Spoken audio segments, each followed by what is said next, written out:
Oke, baik. Bismillahirrahmanirrahim. Assalamualaikum warahmatullahi wabarakatuh. Bertemu kembali di mata kuliah Kimia Analisis Dasar, pertemuan yang ke-7. Jadi pertemuan ini merupakan pertemuan terakhir sebelum UTS. Nanti dilanjutkan setelah UTS untuk pertemuan ke-8 sampai UAS. Nah, untuk pertemuan kali ini saya akan menjelaskan mengenai laju reaksi. Nah, laju reaksi tentunya ini merupakan kata atau kalimat yang tidak asing lagi bagi Anda. Kemudian apa saja sih yang akan dipelajari atau akan dibahas di materi kali ini? Nah, yang pertama kita akan menyinggung sedikit mengenai tentang konsentrasi, yaitu kemolaran. Nah, kenapa kemolaran dibahas? Karena ada kaitannya dengan laju reaksi. Jadi laju reaksi suatu senyawa itu sangat dipengaruhi oleh beberapa faktor, diantaranya yaitu konsentrasi. Kemudian yang kedua adalah pengertian laju reaksi itu sendiri.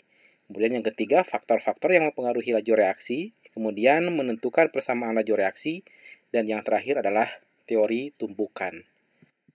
Nah, kemudian yang pertama yang akan saya bahas yaitu kemolaran. Tadi yang akan saya singgung adalah kemolaran. Nah, kemolaran itu sudah dibahas di pertemuan yang kedua atau yang ketiga di tema atau materi larutan. Nah, kemolaran ini merupakan salah satu konsentrasi dari suatu larutan, di mana jumlah zat terlarut dalam tiap liter larutan. Jadi definisi kemolaran itu sendiri atau disimbolkan M besar, yaitu jumlah mol zat terlarut dalam tiap liter larutan. Jadi satuannya adalah mol per liter. Jadi setiap mol suatu zat yang terlarut dalam 1 liter larutan. Nah, di sini ada rumusnya. Ini sudah saya jelaskan dulu.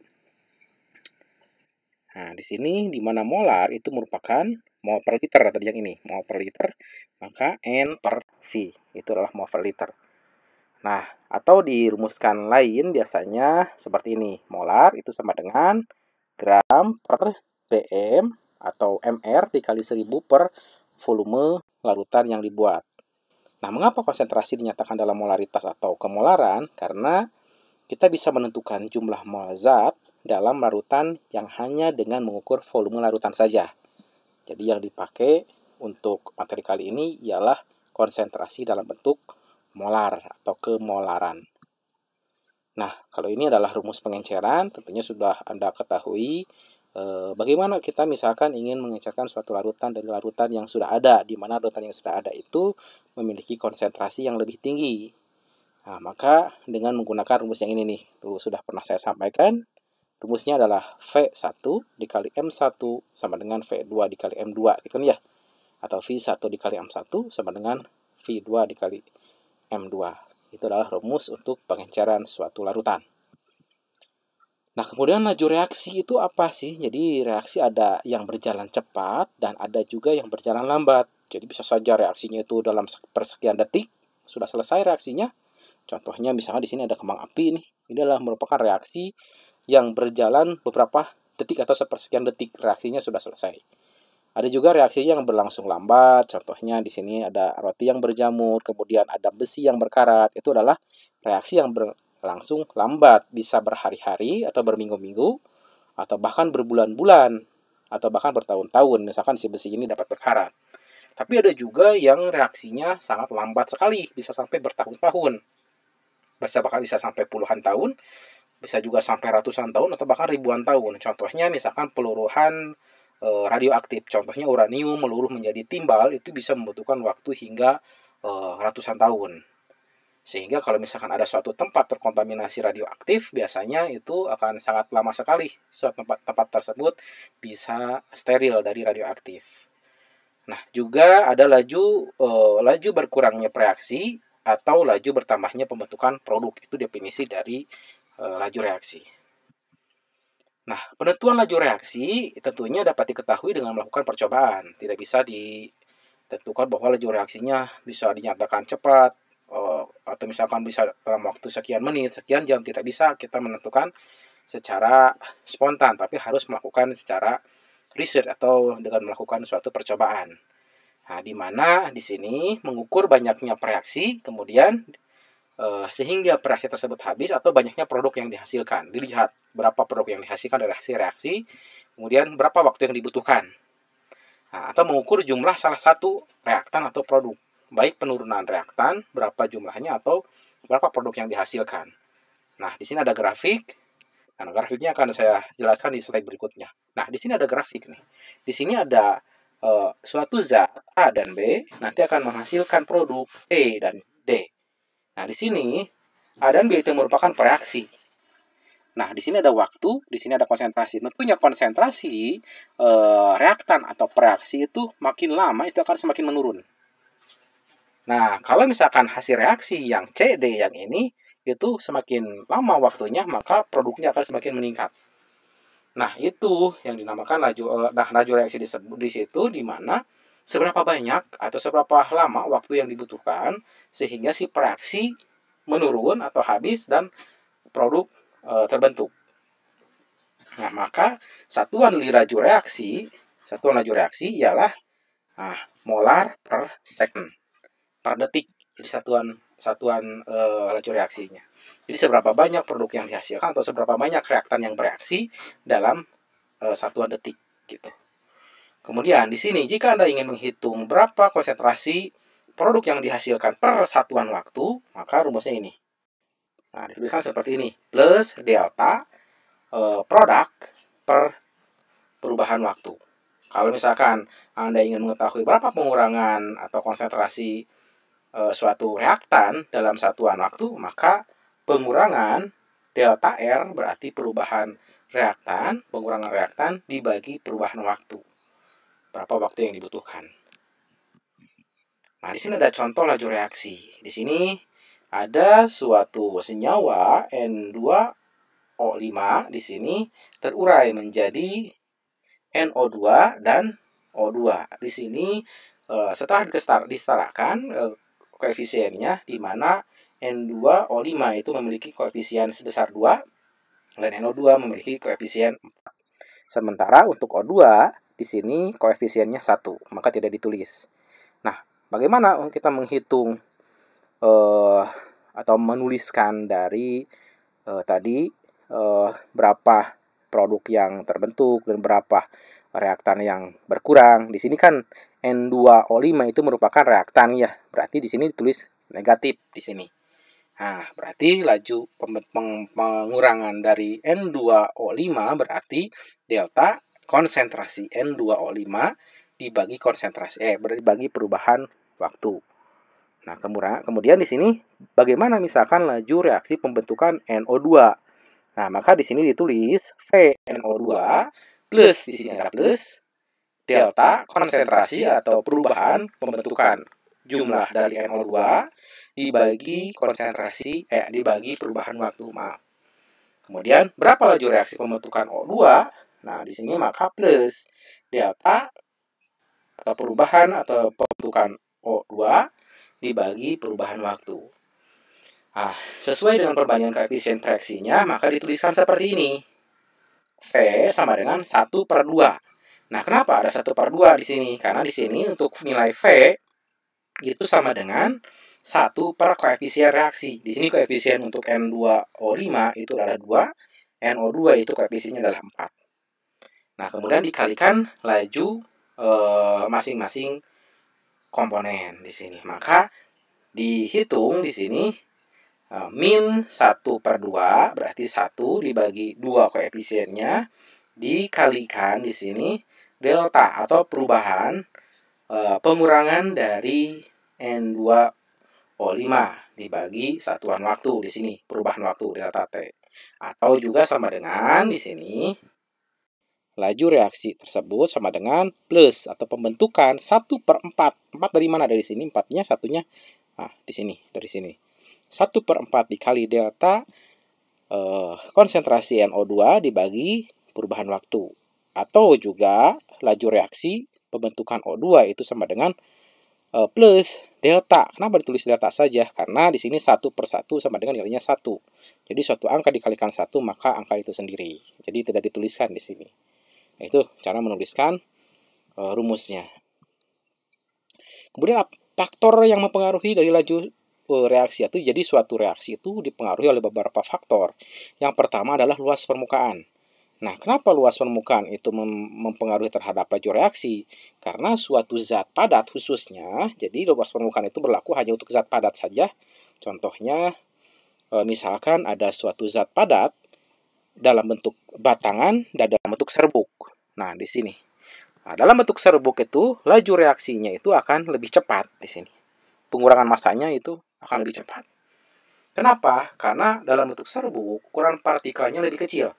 Kalau ukuran partikelnya lebih kecil, maka permukaan yang kontak dengan, jadi permukaan yang dapat kontak dengan baik itu dengan senyawa lain ataupun dengan pelarut, maka itu akan lebih luas. Nah, kalau misalkan lebih luas, maka otomatis akan meningkatkan laju reaksi karena bagian luar, jadi suatu senyawa itu bereaksi itu di bagian luarnya, tidak di bagian dalam reaksinya, tidak, tapi bagian luarnya bereaksi gitu. Jadi kalau misalkan semakin luas permukaannya, maka otomatis laju reaksi akan semakin cepat. Kemudian di sini analogikan, misalkan contohnya seperti ini. Di sini ada zat padat, ini zat padat juga, ini zat padat juga. Kenapa partikel yang lebih kecil itu lebih cepat laju reaksinya? Karena permukaannya lebih banyak. Nih, permukaannya lebih banyak. Jika dijumlahkan, si luas permukaannya itu akan lebih luas. Berbeda dengan ini. Walaupun ukurannya besar, jadi permukaannya hanya segini saja. Nah, bagian permukaan yang bagian luar itu yang bisa bereaksi, baik dengan senyawa lain ataupun dengan pelarut atau dengan suatu larutan. Jadi berbanding lurus. Jadi semakin kecil luas ukuran partikel, maka semakin besar luas permukaan. Jadi semakin besar luas permukaan, maka laju reaksinya juga akan semakin besar atau semakin cepat. Kemudian adalah konsentrasi. Kenapa sih konsentrasi itu mempengaruhi laju reaksi? Nah, kalau konsentrasi itu berkaitan dengan tumbukan. Jadi suatu senyawa bisa bereaksi jika mengalami tumbukan satu sama lain. Bisa tumbukan dengan senyawa yang sama atau bertumbukan dengan zat atau senyawa yang berbeda. Jadi kalau misalkan NaOH dengan HCl itu akan lebih cepat bereaksi jika dalam konsentrasi besar. Kenapa? Karena kemampuan atau kondisi tumbukan atau bertemunya NaOH dan HCl itu akan lebih mudah. Nah, di sini dicontohkan, misalkan di sini ada jalan yang lengang, di sini ada jalan yang macet. Mana yang akan memungkinkan terjadinya tabrakan? Tentunya yang lebih padat jalannya itu memungkinkan suatu kendaraan, si kendaraan itu bersenggolan, bersinggungan ataupun bertabrakan. Jadi semakin tinggi konsentrasi, semakin padat zat yang terlarut di dalam suatu larutan, maka otomatis laju reaksinya akan semakin cepat karena berkaitan dengan tumbukan tadi. Nah, kemudian tekanan. Nah, tekanan ada kaitannya tadi dengan konsentrasi. Kenapa ada kaitannya dengan konsentrasi? Contoh, misalkan di sini ada suatu gas, kemudian diberi tekanan. Otomatis jika diberi tekanan, maka volumenya akan menurun. Jika tekanan ditingkatkan, maka volume akan menurun. Kalau volumenya menurun, maka kepadatan zat yang ada di dalamnya itu akan meningkat. Kalau kepadatan zatnya meningkat, maka konsentrasi juga meningkat. Berkaitan juga dengan yang tadi, konsentrasi. Jadi semakin tinggi konsentrasi, maka otomatis laju reaksi juga akan semakin meningkat.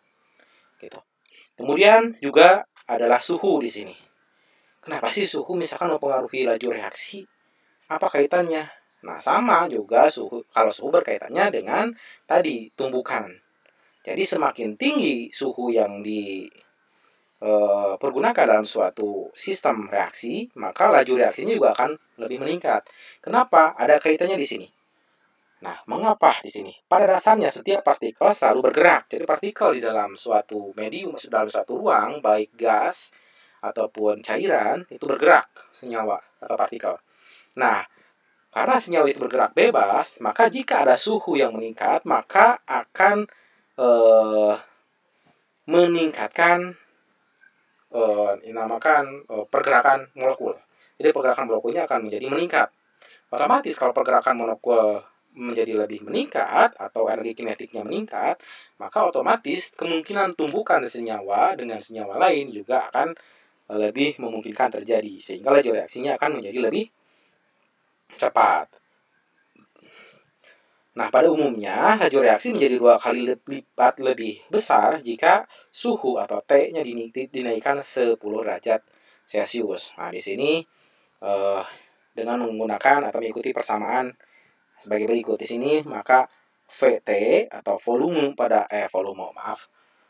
laju reaksi pada suhu T atau pada suhu tertentu itu sama dengan 2 kali pangkat 2 dipangkatkan delta T dibagi 10, atau misalkan T suhu tertentu dikurangi suhu awal, itu adalah delta T, dikali laju reaksi sebelum suhu itu dinaikkan gitu. Jadi suhu sangat berpengaruh sekali. Jika suhunya meningkat, maka otomatis laju reaksi juga akan meningkat. Begitupun katalis. Tentunya Anda juga sedang mendengarkan apa sih itu katalis gitu ya. Katalis itu ada 2 jenis. Ada katalis biologi atau organik, ada juga katalis anorganik.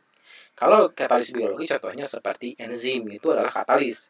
Ada enzim yang ada di dalam tubuh kita itu sebenarnya merupakan katalis, jadi membantu meningkatkan laju reaksi. Contoh misalkan protein itu tidak akan diserap atau tidak akan dimetabolisme oleh tubuh kita jika proteinnya dalam ukuran besar. Tapi protein itu harus diputus menjadi monomer-monomernya, yaitu adalah asam amino. Memutuskan ikatan peptida dari protein itu membutuhkan waktu yang sangat lama jika menggunakan suhu tubuh.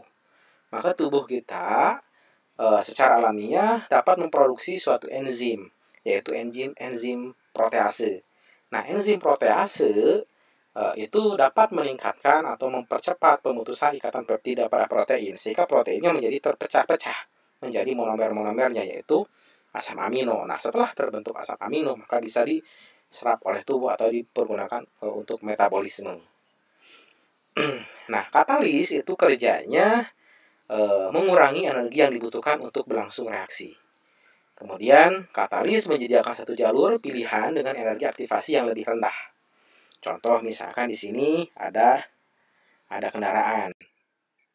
Nah, kemudian ada alternatif. Kalau jalannya normal, kita naik ke atas itu membutuhkan energi yang lebih besar dan waktu yang lebih lama. Tetapi kalau kita menggunakan katalis, maka si katalis tersebut akan membuka jalur baru sehingga terbentuknya produk itu akan lebih cepat. Jadi kalau mobil melewati terowongan, si katalis itu membentuk terowongan, jadi memberikan alternatif jalan lain sehingga bisa mempercepat waktu reaksi, atau dengan kata lain laju reaksinya menjadi lebih meningkat. Nah, contoh katalisnya seperti enzim tadi. Jadi enzim juga sama merupakan katalis. Laju reaksinya juga akan meningkat atau aktivitasnya akan meningkat seiring dengan kenaikan suhu.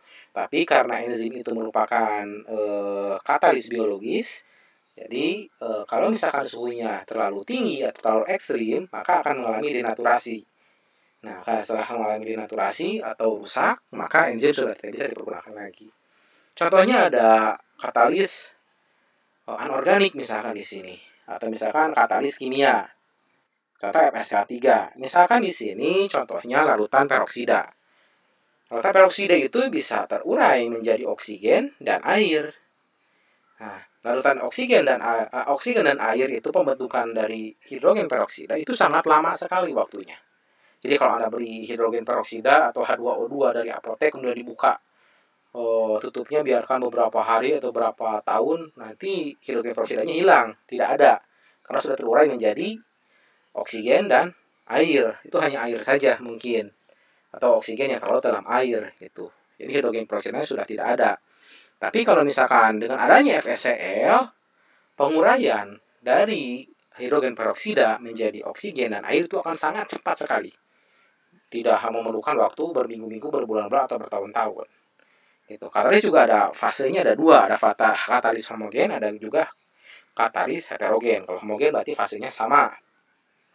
Kalau misalkan katalisnya cair, maka senyawa yang bereaksi dalam bentuk cair, kemudian katalisnya cair. Ada juga katalisnya misalkan dalam bentuk padat, senyawa yang terurainya dalam bentuk gas, yaitu yang heterogen. Kemudian ada yang dinamakan order reaksi. Nah, untuk reaksi, misalkan di sini ada suatu A dan B bereaksi menghasilkan senyawa atau produk C. Nah, rumus laju reaksinya ialah V itu laju reaksi, K dikali A dipangkatkan M dikali B dipangkatkan N. N dan M adalah order reaksi untuk A dan B. Nah, order reaksi totalnya berapa? Yaitu di mana M ditambah N. Nah, order reaksi ditentukan melalui percobaan, tidak ada kaitannya dengan koefisien reaksi di sini. Jadi di sini bukan koefisien reaksi, tidak ada kaitannya, tapi order reaksi itu harus bisa diketahui dengan cara percobaan. Kemudian menunjukkan pengaruh konsentrasi terhadap laju reaksi. Jadi konsentrasi berbeda, maka laju reaksi juga berbeda. Nanti saya kasih contoh soalnya untuk order reaksi. Nah, di sini ada contoh soal nih. Contoh soal nih. Rumus laju reaksi tersebut diperoleh dari percobaan. Jadi tidak serta-merta Anda menulis di atas kertas nilainya laju reaksinya sekian, tidak.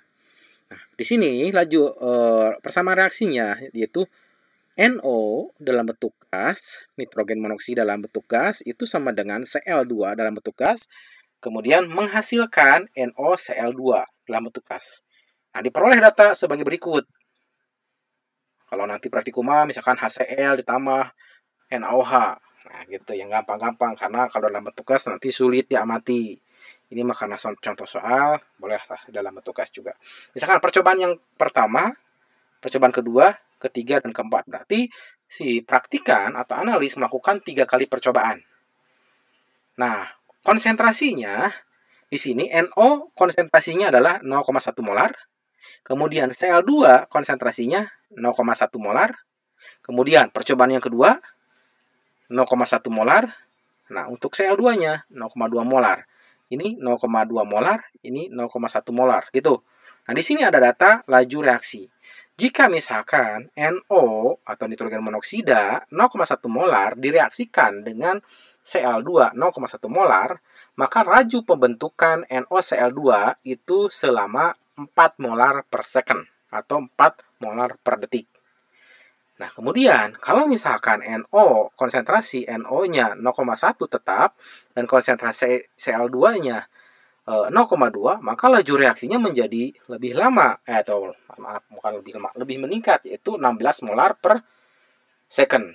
Kemudian dirubah lagi, kalau yang ini sekarang 0,2, yang ini 0,1, ternyata menurun menjadi 8 molar per second. Nah, bagaimana kalau misalkan pertanyaannya, gimana kalau misalkan 3 molar NO, konsentrasi NO, dan konsentrasi Cl2-nya adalah 0,3 molar. Nah, berapa laju reaksinya? Nah, penyelesaiannya yaitu kita tulis dulu rumus laju reaksinya. Tulis rumus laju reaksinya. Tadi rumusnya V sama dengan K dikali konsentrasi NO dibagi order reaksi dari NO dikalikan konsentrasi Cl2 dipangkatkan order reaksi, dipangkatkan order reaksi dari Cl2. Sekarang kita cari order reaksi dari senyawa NO. Nah, kita pilih percobaan 3 dan 1 dan 3. Percobaan 1 dan 3. Maaf. Nah, kita pilih percobaan 1 dan 3. 1, 0,1 dan 0,2 konsentrasinya. 0,1 dan 0,2. Nah, kemudian di sini kita hitung berapa delta konsentrasi NO. Nah, delta konsentrasi NO itu sama dengan delta laju reaksinya. Nah, jika dituliskan, maka jika datanya yang diambil tadi data yang ke-1 dan data yang ketiga, maka konsentrasi NO yang ketiga, percobaan ketiga, dan konsentrasi NO pada percobaan ke-1 itu sama dengan laju reaksi pada percobaan ketiga dibagi laju reaksi pada percobaan ke-1. Nah, karena di sini konsentrasinya, saya ke atasan lagi, 0,1 dan 0,2 yang dipilihnya ini, Pak, boleh nggak misalkan datanya dipilih bebas? Boleh, bebas, silahkan. Pak, boleh misalkan mau 0,1 dan 0,1 misalkan. Mau 0,1 dan 0,3 silahkan. Tapi diharapkan beda konsentrasinya. Jangan 0,1 dengan 0,1. Kalau bisa 0,1 dengan 0,3 misalkan. Nah, di sini kita lihat laju reaksinya. Laju reaksinya 4 dan 8. Jadi kalau misalkan kita memilih percobaan ke-1 dengan konsentrasi 0,1 dan yang kedua konsentrasinya itu pada percobaan ketiga 0,2, maka Cl yang dipilih juga harus konsentrasi yang sama, yaitu 0,1 dan 0,2 gitu. Maka untuk Cl dipilih data yang ke-1 dan data yang kedua gitu. Nah, maka bisa diketahui konsentrasinya tadi 0,2 dan 0,1 yang dipilih. Kemudian itu sama dengan 8/4. 8 bagi 4 sama dengan 2. Ini juga 0,2 dibagi 0,1 itu sama dengan 2. Maka 2 pangkat M sama dengan 2. Maka berapa km? M sama dengan 2 bagi 2. Maka M itu adalah 1. Berarti orde reaksi untuk senyawa NO itu ialah 1. Nah, berapa orde reaksi untuk senyawa Cl2? Sama, dilakukan perhitungan seperti yang tadi. Maka kita pilih data data yang ke-1 dan data yang kedua. Alasannya kenapa data ke-1 dan data yang kedua? Supaya konsentrasinya sama. Di sini konsentrasinya 0,1 dan 0,2. Di sini juga sama, 0,1 dan 0,2 gitu. Nah, maka di sini konsentrasinya orde reaksinya dicari dulu, maka sama seperti yang tadi. Maka di sini karena data yang ke-1 dan data yang kedua, maka konsentrasinya 0,2 bagi 0,1 juga sama. Nah, ininya apa? Laju reaksinya. Nah, laju reaksinya kita lihat. 1 dan kedua berarti 4 dan 16 yang dipilih. 4 dan 16 berarti 16 bagi 4 itu sama dengan 4. 0,2 dibagi 0,1 itu sama dengan 2. Nah, N berapa? N berarti 4 bagi 2 sama dengan 2. Nah, berarti orde reaksi untuk Cl2 ialah 2. Nah, maka di sini nanti dituliskan persamaan laju reaksinya, maka V atau laju reaksi sama dengan K dikali konsentrasi NO dikalikan dipangkatkan orde reaksinya itu 1 dikalikan konsentrasi Cl2 dipangkatkan orde reaksinya yaitu 2. Maka bagi berapa harga K di sini? Maka harga K diperoleh dengan memasukkan salah satu data percobaan. Data percobaannya bebas. Di sini salah satu data percobaan. Misalkan di sini yang dipilih data percobaannya adalah data yang pertama. Nah, data yang pertama. Kayak ini. Data yang pertama bebas saja lah, misalkan kita pilih saja data yang pertama, misalkan dari satu percobaan konsentrasinya 0,1 untuk NO dan konsentrasinya 0,1 untuk Cl2 dan laju reaksinya adalah 4 meter per molar per second. Nah, maka di sini untuk mencari K sama dengan tadi rumusnya V sama dengan K dikali konsentrasi NO dipangkatkan orde reaksinya dikali konsentrasi Cl dipangkatkan orde reaksinya. Maka untuk mencari K, maka seperti ini menjadi rumusnya. V dibagi konsentrasi NO dikali konsentrasi Cl2 dipangkatkan koefisiennya. Kenapa ditulis NO? Karena satuannya 1. Jadi karena pangkatnya 1. Kalau pangkatnya 1, maka suatu angka dikalikan 1, maka angka itu sendiri. Nah, maka 4 berarti dari laju reaksi 4 dibagi 0,1 dikali 0,1 pangkat 2. Nah, 0,1 kali 0,1 dikalikan 0,1 lagi gitu. Maka K-nya, nilai K-nya ialah yang ini. 4 kali 10 pangkat 3 per molar dikali second. Dikali detik. Itu tetapan atau nilai K-nya. Nah, maka laju reaksi pada percobaan keempat. Nah, keempat kan yang ini. Nah, berapa laju reaksi yang ini yang ke percobaan keempat? Nah, 0,3 dengan konsentrasi NO 0,3 dan konsentrasi Cl2-nya 0,3. Nah, maka tinggal dimasukkan saja. V sama dengan K. K-nya kan udah diketahui tadi. Ini K-nya. Nah, K dikali konsentrasi 0,3.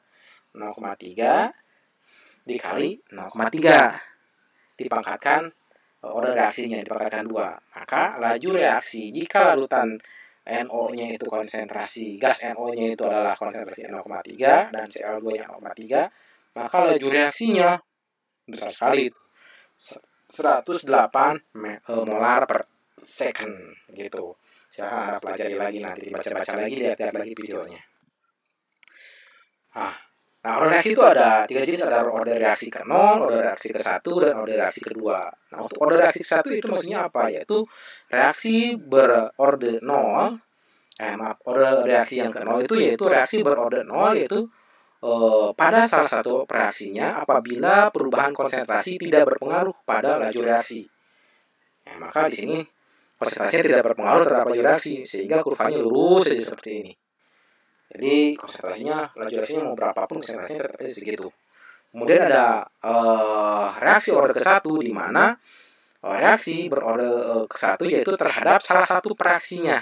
Jika laju reaksinya berbanding lurus dengan konsentrasi reaksi. Ada juga order reaksi yang kedua. Kalau order reaksi yang kedua berarti terhadap salah satu reaksinya jika laju reaksi merupakan pangkat 2 dari konsentrasi reaksi. Nanti ada cari-cari lagi informasi ya tentang apa itu order reaksi ke-1, kedua, dan 0. Nah, di sini menentukan persamaan laju reaksi. Jadi, laju reaksi ditentukan dari percobaan tadi sudah saya singgung. Jadi, tidak bisa serta-merta ditulis di atas kertas Anda bisa mengetahui laju reaksi suatu senyawa, tidak, tapi harus melakukan percobaan di laboratorium. Misalkan reaktan A dan B itu akan menghasilkan produk C dan D. Untuk menentukan order reaksi terhadap A, maka konsentrasi dibuat tetap. Jadi konsentrasi dibuat tetap, sedangkan A diubah, begitu pula sebaliknya. Jadi untuk mengetahui laju reaksi pembentukan C dan D, maka percobaannya coba yang B dibuat tetap, yang A-nya dirubah-rubah. Ataupun A-nya dibuat tetap, yang B-nya dirubah-rubah. Itu percobaannya. Kemudian tadi, saya sudah menyinggung tentang teori tumbukan. Kenapa teori tumbukan perlu dipelajari? Karena suatu senyawa dapat bereaksi dengan senyawa lain itu dikarenakan karena terjadi singgungan atau tumbukan. Nah, suatu reaksi berlangsung sebagai hasil tumbukan antara partikel bereaksi. Reaksinya contoh HCl dan NaOH bereaksi karena terjadinya tumbukan antara partikel HCl dan partikel NaOH. Tetapi tidak semua tumbukan menghasilkan reaksi.